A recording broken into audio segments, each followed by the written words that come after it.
Hey guys, it's Dr. Justin Marcagiani. Welcome to the Beyond Wellness Radio podcast. Feel free and head over to justinhealth.com. We have all of our podcast transcriptions there, as well as video series on different health topics ranging from thyroid to hormones, ketogenic diets, and gluten.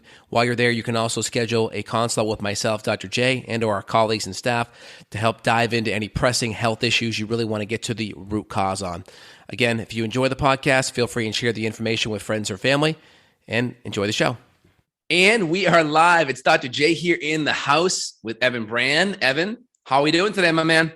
I'm doing well. We're ready to talk about like the mainstream topic. Like sometimes you and I, we go into some of these nuances that unless you're into functional medicine or natural medicine, you may just be like, what the heck are you talking about? But every single human being, man, woman, baby, they can all relate to bloating. So let's dive in. You came up with the magic number of 7. So we're going to try to riff on, who knows, could be 7, could be 17 different causes that we see clinically from bloating. Let me start off with number 1, gut infections, which if we open that can of worms, we could do 5 to 20 infections and then get to that magic 7 number right away. But I'm just going to go ahead and say 100%. Bacteria and candida. Those are probably like 2 of my biggest smoking guns. I know parasites cause a lot of gut damage, but I'll say personally, when I had parasite infections, I don't think I had much bloating. I think it was more of my dysbiosis and my candida problem driving the bloating than the parasites. Yeah, when people have parasites, there's a lot of other issues happening. So it's really hard to know, like, is the parasites alone the root cause of why you're having these issues? And it's hard to know that. So, I mean, parasites can definitely do it because they can affect your body's ability to generate stomach acid and enzymes and bile support. Obviously, they're going to be eating a lot of these foods and they can be fermenting and creating gases being released from them. You know, they're pooping and they're, farting inside of your intestines and creating gases and things. And obviously they're creating inflammation, which then can affect digestion. So parasites, we can just kind of lump bugs all in the same bucket, if you will. So we could say bugs, parasites, H. pylori, fungal overgrowth. We can say small intestinal bacterial overgrowth or SIBO, or candida overgrowth or fungal overgrowth. All those things kind of go in the same bucket. Worms kind of goes in that parasite bucket as well. Anything else you want to highlight there before we go to number 2? Yeah. How about, you could call it SIFO too. We haven't hit that term, but just in case people aren't clear on it. So when we talk about fungal overgrowth, you can literally have what's called SIFO. So this means you can have SIBO, but you can also have SIFO. And as you mentioned, it's rare to see these things in isolation. So we're often going to be using broad spectrum herbs or antimicrobials, antifungals, antiparasitics all at once to try to knock all these down. 100%. So regarding bugs, SIBO, SIFO, and fungal overgrowth or candida are kind of all in the same bucket there. I would also say C. diff kind of is in that bucket too, right? Yeah. You could almost put some of the mold, the colonized mold, fungal critters in there as well. Some of the aspergillus and things like that. Potentially, they may have a different root cause of why they're there. But that's something that should be looked at. Next thing is low enzymes, low acid, low bile salts. And again, some of these things are they're connected. So like, HCl, enzymes, low bile salts. If we aren't being able to break down those foods adequately, they can ferment, they can acidify, they can create gases. And of course, those bugs on step 1 can also create low stomach acid, low enzyme, and bile salt. So everything's kind of connected in this web here. So I would say the digestive secretions, I think, would be there. I'd also throw in maybe some lifestyle things like not chewing your food enough and maybe drinking too much water, which shifts the pH in the stomach from a 2-ish to closer to a 7, which is what water is. I think those would be the next things I want to highlight. What do you think? Yeah, good call. And I'll also point out just age and stress, not chewing, some of these lifestyle measures you mentioned, that could be enough to create the bloating. As we know, the infections are going to drive some of this too. So it's kind of like chicken or the egg. And it is possible that just age alone, by the time you're 40, 50, 60 beyond, you're going to be making less stomach acid. Look at Dr. Wright's book. He had an amazing graph in there, age and stomach acid levels. So if you're one of the lucky few that are 40, 50, 60 with no gut infections, you simply just have an age-induced low stomach acid. Well, that's cool. But the low stomach acid will eventually drive some sort of infection, right? Because now you've got this fermentation and putrefaction of the food. So even if you're like somehow magically clear on stool or urine and you just have low stomach acid, it won't be that way forever. Eventually stuff will pop up. 110%. Now, everything's connected, right? So of course, if we have fungal overgrowth and bacterial overgrowth, well, that can affect stomach acid, but now that also can affect motility. And so if we have slower motility, right, on the faster motility side, like diarrhea and such, that can maybe cause a little bit of bloating, but tends to be more on the slower stool side because the stool is just sitting in your intestines longer and maybe getting compacted. Maybe it's taking you 2 to 3 days to kind of move that stool out. That may give you a sense that you're feeling more bloated more as well. So I would say now the slower motility potentially caused by the bugs, caused by the HCl, could now start to increase that feeling of bloat. Yeah. So you're saying like you're literally just full of poop as opposed to the infections or releasing gases, which make you feel full, but that's a different type of bloat. So that's kind of a good distinction there. Yeah. It could just be a combination of everything. You got a little food baby inside of you, Yeah. That's possible. Next, I would say adrenal stress. And so adrenal stress, the adrenals are part of the stress handling system that helps your body manage stress, whether it's through making adrenaline to help your body like get the spider senses going so you can deal with that stress. It could be just chronic low-grade stress where you're making a lot of cortisol and or you're chronically inflamed from foods and emotional stressors and maybe even physical stressors where the adrenals are just really over ramped up, and that's activating that sympathetic nervous system. And so you have that seesaw, right? And sympathetic's the fight or flight. That's the go, go, go. That's the gas pedal. The brake is the parasympathetic. They're on a seesaw. So it's hard to like double clutch, and have hit the gas and the brake at the same time. So usually if the sympathetics are up, the paras are down. If the parasympathetics up, the sympathetics down. And the parasympathetic is the rest and digest. That's the vagus nerve, right? People are like, oh, gargle, sing, right? Well, those may be palliative things, but how about just fix the stress in your food, in your emotional life, in your physical life? Work on that first, because that's going to make a huge difference. And of course, gluten and processed sugar and inflammatory foods and foods that are nutritionally deficient can all drive that kind of stress as well. Oh, yeah. Okay. Well, let me piggyback off that then. So you've got the food adrenal connection, but how about just the food connection in general? I mean, if you've got dairy in the system, you've got gluten in the system, you're going to affect the tight junctions in the gut. So you're going to maybe contribute to leaky gut, but also you may have some bloating from that. Now, there are enzymes. I know you and I, we manufacture some custom enzymes and things that can contain what's called DPP4, which is an enzyme that can help break down gluten. There's also some allergy enzyme type formulas that we use where we can break down the occasional instance of all these types of proteins, dairy protein and soy protein, if people are getting exposed to it. But food allergies are a big one. So I know you and I talk a lot about good quality meats, good quality fats, organic veggies and such. But if you haven't got your diet boring before, I think I would go boring. I mean, look at me. I'll do like a grass-fed steak and a handful of blueberries for breakfast and I feel great. So for me, I would just recommend really simplifying, trying to get your foods in isolation where you know what you're reacting to. For example, let me use my wife as a story. So we were doing swapples, which are awesome. It's like a healthy waffle. It's yucca based. And she thought those were affecting her stomach, but she was also doing organic coffee and she was doing eggs and she was doing pastured sausage or bacon. I'm like, okay, well, you got too many foods in here. We don't know what it is. So we got down to elimination and then boom, we figured out it was the coffee affecting the gut. It wasn't the food after all. Even the eggs, which are a super common trigger, were no problem. So I think you got to dial the food allergies, the food sensitivities in. Just try to eat your food in isolation, maybe do a food journal. Even on your phone, you could do an app.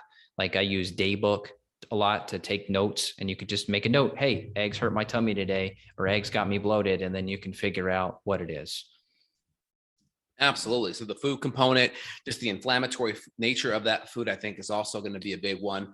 Like you mentioned, I would say next, mold toxins. I know mold can do different things, whether it's, we kind of talked about it as kind of being a bug thing, which I guess it could be connected. But the problem is you may live in a moldy home. You may have things in your environment, whether maybe it's too humid, right?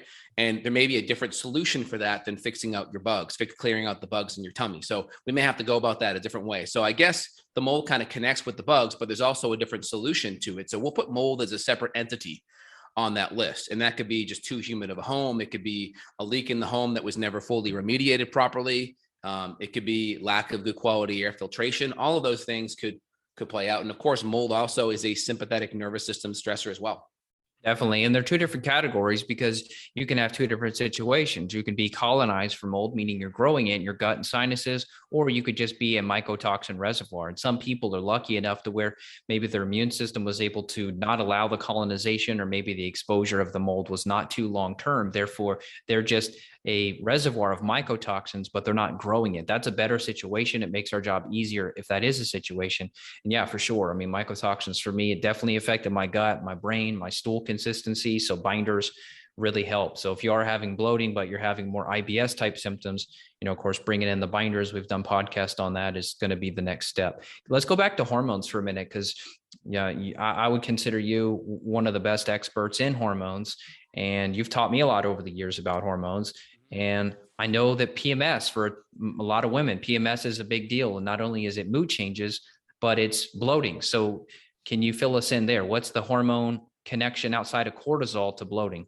Yeah, so I would say out of the gates, low thyroid has a strong connection with affecting motility. So one of the side effects of low thyroid hormone, obviously, can be the conventional hair loss, cold hands, cold feet, eyebrow thinning of the outer third, maybe mood issues, maybe irritability. And obviously some of that overlaps with adrenal and female hormones and male hormones, but low thyroid also affects motility. And so low thyroid hormone could easily affect motility. And if we slow down that motility, that could easily allow more time for those foods to ferment, kind of create that food baby, if you will, just put more bulk in your tummy and just make you feel a little bit more bloated and distended. So it's very possible that thyroid could be playing a role in the whole situation.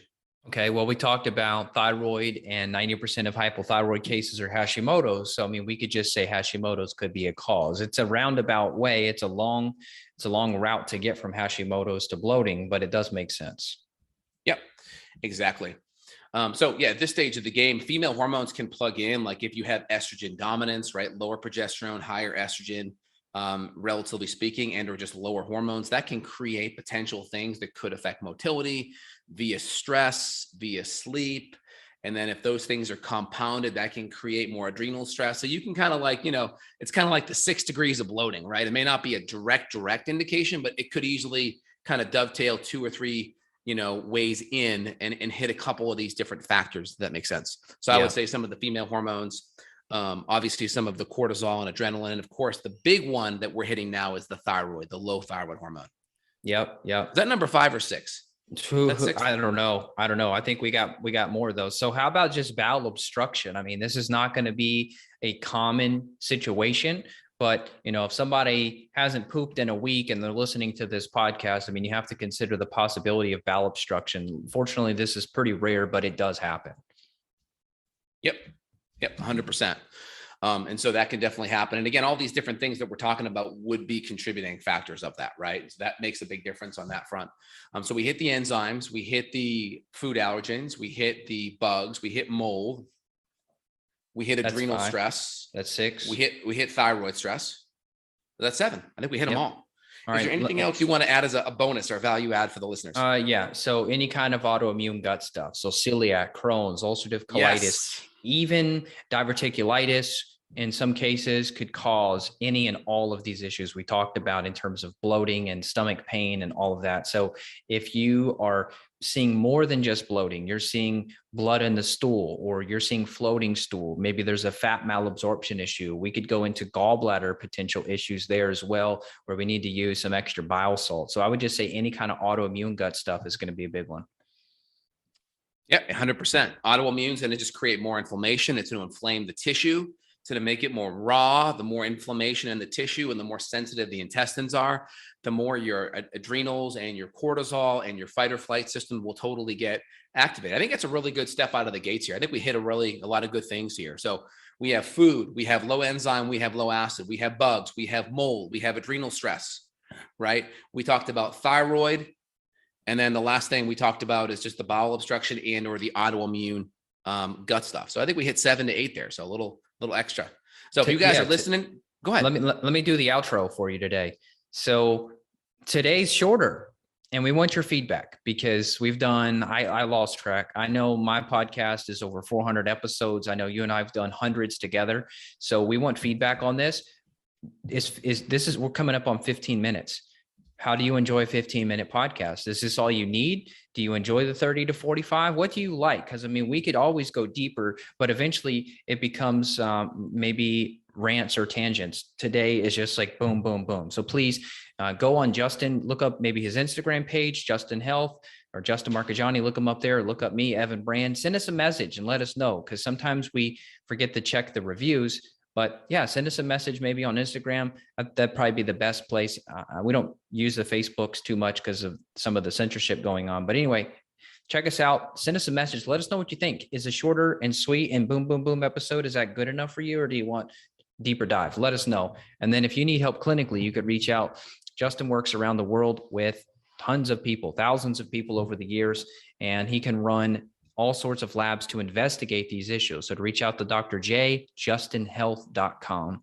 And for me, Evan Brand, evanbrand.com. We would love to help you. We offer intro calls too. So you can book a quick call to discuss your symptoms, your goals, see if we're a good fit, and we can help you anywhere. So the beauty of these type of symptoms, there are root causes. It's not a deficiency of some sort of gas X or other thing you're going to get at Walgreens. You know, there are root causes here that you can investigate and you can reverse these symptoms. 100%. And then in regards to the solutions here, the solutions are addressing those root causes. We can do another podcast on the top 6 palliative kind of solutions, but out of the gates, you know, fixing the bugs, fixing the stomach acid, looking at what those adrenal stressors are. Getting the food right. I think those would be the big kind of root cause foundational things. Today, we're not going to go too granular into extra protocols, but just kind of more big picture stuff. And we'll do another podcast in the future where we get more into the nitty gritty on this. Sounds good. Awesome. And guys, if you want to leave us a review, evanbrand.com/iTunes or justinhealth.com/iTunes. We'll put the review links below. We really appreciate that review. We really appreciate your comments below. You guys have an awesome day. We'll talk soon. Take care now. Bye.